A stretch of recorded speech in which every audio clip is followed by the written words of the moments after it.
Você está no canal Eu Estudo a Lição com o pastor Samuel Camilo.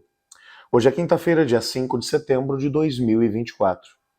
E o tema que estudaremos na nossa lição da Escola Sabatina será a vinda do Filho do Homem. O texto que serve como base para o nosso estudo encontra-se no Evangelho de Marcos, capítulo 13, versos 24 a 32, que diz assim: Mas naqueles dias após aquela tribulação, o sol escurecerá, a lua não dará sua luz, as estrelas cairão do céu e os poderes celestes serão abalados. Então se verá o Filho do Homem vindo nas nuvens com grande poder e glória. E ele enviará os seus anjos e reunirá os seus eleitos dos quatro ventos, dos confins da terra até os confins dos céus.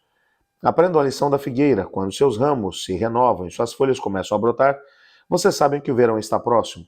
Assim também, quando virem essas coisas acontecendo, saibam que ele está próximo, às portas. Eu lhes asseguro que não passará essa geração até que todas essas coisas aconteçam. O céu e a terra passarão, mas as minhas palavras jamais passarão. Quanto ao dia e à hora, ninguém sabe, nem os anjos no céu, senão, nem o Filho, senão o Pai que está no céu. O evento da vinda de Jesus, ele é antecedido por vários sinais. Quando olhamos para as profecias do Novo Testamento, elas vão apontar para esse evento de forma muito, mas muito clara. Paulo, por exemplo, lá em 1 Timóteo, aliás, em 1 Tessalonicenses, no capítulo 4, versos 13 a 18, vai mencionar alguns deles. O texto vai dizer: irmãos, não queremos que vocês sejam ignorantes em relação aos que dormem, para não se entristecerem como os demais que não têm esperança. Se cremos que Jesus morreu e ressuscitou, cremos também que trará, mediante Jesus, juntamente com ele, aqueles que nele dormiram. Dizemos a vocês, pela palavra do Senhor, que nós, os que estivermos vivos, os que ficarmos até a vinda do Senhor, certamente não precederemos os que dormem. Pois, dada a ordem, com a voz do arcanjo, ressoada a trombeta de Deus, o próprio Senhor descerá do céu e os mortos em Cristo ressuscitarão primeiro. E depois disso, os que estiverem vivos serão arrebatados juntamente com eles nas nuvens para o encontro do Senhor nos ares. E assim estaremos para sempre com o Senhor. Consolem-se, pois, uns aos outros com essas mesmas palavras. Paulo, nesse texto, de forma bem clara, ele vai mencionar que aqueles que dormiram em Cristo, eles serão ressuscitados e serão arrebatados juntamente com os vivos para o encontro do Senhor nos ares. Ele falou de forma abundante sobre a questão da própria ressurreição. Lá em 1 Coríntios capítulo 15, de forma magistral, ele inclusive vai mencionar que se tirarmos do cristianismo a esperança da ressurreição dos mortos, então nada mais fará sentido. Paulo, portanto, ele vai mencionar que essa ressurreição ela vai acontecer por ocasião da volta de Jesus. Pedro, ele também descreveu esse grande dia. Lá em 2 Pedro capítulo 3, versos 3 a 13, ele vai dizer: antes de tudo, saibam que nos últimos dias surgirão escarnecedores, zombando, seguindo suas próprias paixões. Eles dirão: o que houve com a promessa da sua vinda? Desde que os antepassados morreram, tudo continua como desde o princípio da criação. Mas eles deliberadamente se esquecem que tudo que há muito tempo, pela palavra de Deus, existiam céus e terra, essa formada da água e pela água. E pela água o mundo naquele tempo foi submerso e destruído. Pela mesma palavra, os céus e a terra que agora existem serão reservados para o fogo, guardados para o dia do juízo, para a destruição dos ímpios. Não se esqueçam disso, amados. Para o Senhor um dia como 1000 anos, 1000 anos como um dia. O Senhor não demora em cumprir a sua promessa, como julgam alguns, pelo contrário, ele é paciente com vocês, não querendo que ninguém pereça, mas que todos cheguem ao arrependimento. O dia do Senhor, porém, virá como um ladrão. Os céus desaparecerão com um grande estrondo, os elementos serão desfeitos pelo calor e a terra e tudo que nela há será destruída. Visto que tudo será assim desfeito, que tipo de pessoa é necessário que sejamos? Vivam de maneira santa e piedosa, esperando o dia de Deus e apressando a sua vinda. Naquele dia os céus serão desfeitos pelo fogo, os elementos se derreterão pelo calor. Todavia, de acordo com a sua promessa, esperamos novos céus e nova terra, nos quais habitam justiça. Pedro, portanto, aqui ele está explicando que o Senhor ele não demora em cumprir a sua promessa como alguns imaginam. Mas ele deseja que todos se arrependam e por isso, em sua grande paciência, ele vai esperando que todas as pessoas tenham as oportunidades necessárias para poderem se salvar. Não que todos serão salvos. Até porque Deus nunca vai obrigar ninguém a se salvar, não querendo estar com ele na vida eterna. O Senhor Deus respeita o livre-arbítrio. O livro do Apocalipse, ele contém, por exemplo, descrições muito vívidas do retorno de Jesus. Apocalipse capítulo 1, verso 7, por exemplo, vai dizer: eis que ele vem com as nuvens, todo olho verá, até mesmo aqueles que o transpassaram, e todas as tribos da terra se lamentarão por causa dele, certamente. Amém. Esse texto, juntamente com Apocalipse 6, versos 12 a 17, 14, versos 14 a 20, 19, versos 11 a 21, todos eles vão dar detalhes a respeito da vinda de Jesus. O ensino consistente do Novo Testamento é que a vinda de Cristo será um evento pessoal, literal, visível e audível. Todos o verão quando ele vier. Ninguém poderá passar desapercebido diante desse grande evento. No entanto, Jesus usou uma expressão, essa geração. Quando você, e ao mesmo tempo, aquele dia, lá em Marcos 13, verso 33 e 32, ele está dizendo, essa geração não passará sem que essas coisas aconteçam. Do que ele estava falando?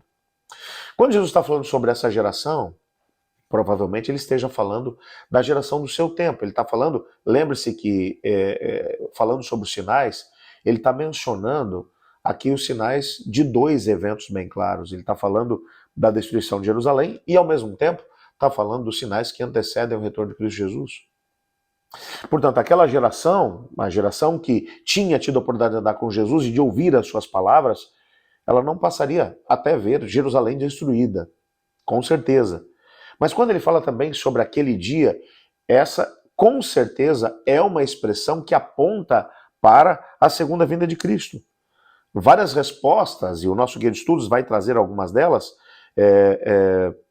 são propostas pelos estudiosos bíblicos. A primeira delas vai mencionar aqui que a palavra geração poderia se referir a um grupo étnico, nesse caso, os judeus daquele tempo.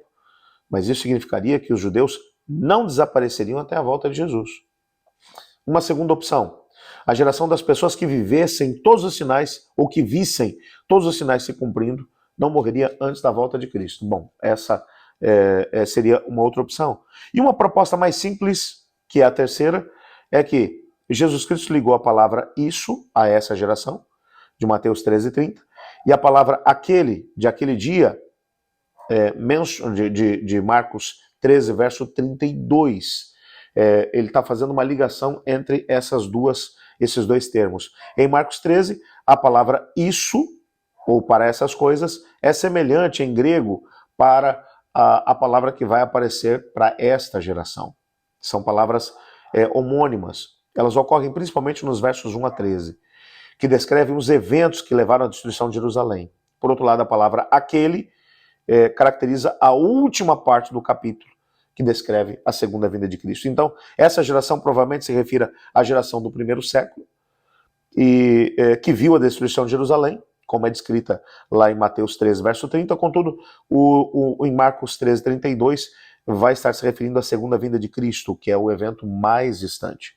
Consequentemente, Marcos 13, 32, a palavra aquele dia vai se referir aos eventos que estariam mais distantes do primeiro século, ou seja, aos eventos relacionados à segunda vinda de Cristo.